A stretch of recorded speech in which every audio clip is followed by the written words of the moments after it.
Bonjour, je suis Cyril Herbert, je suis éleveur laitier à la commune de Saint-Brice-en-Cogle en individuel. Je suis coprésident de la structure JA35. Qu'est-ce que les JA et la Fédé ont apporté aux Egalim? Alors tout d'abord, c'est la création des logos pour mieux identifier les matières premières qu'il y a dans les produits transformés pour les consommateurs, avec les différents logos, viande bovine française, viande de porc, les œufs, la volaille, enfin, etc. Toutes les matières premières qu'on fait en France. Ensuite, la constitution du prix, que le prix parte du prix de l'agriculteur pour aller jusqu'au prix du consommateur, et que ce soit non l'inverse, que ce soit l'agriculteur la variable d'ajustement sur le prix de sa matière première. On a également aussi l'incorporation des 50% de produits bio ou locaux dans les cantines scolaires. Donc c'est une chose importante pour faire découvrir nos produits bretons et nos produits français même à nos enfants dès leur plus jeune âge.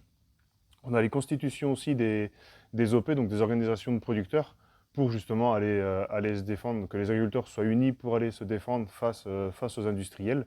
Et après, avec les AOP, donc les associations d'organisations de producteurs, pour encore avoir un point un peu plus fort devant les industriels.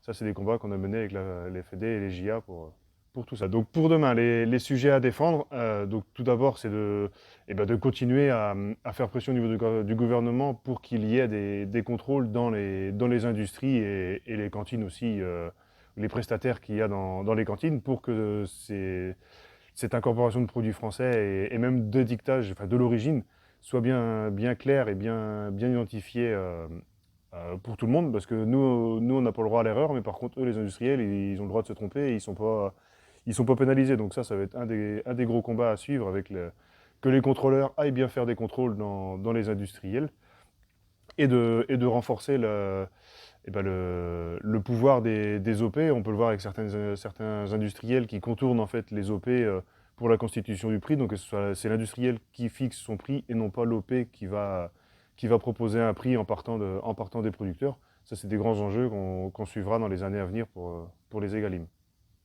Et surtout, prenez le temps d'aller voter, ce sera important pour les décisions futures de l'agriculture.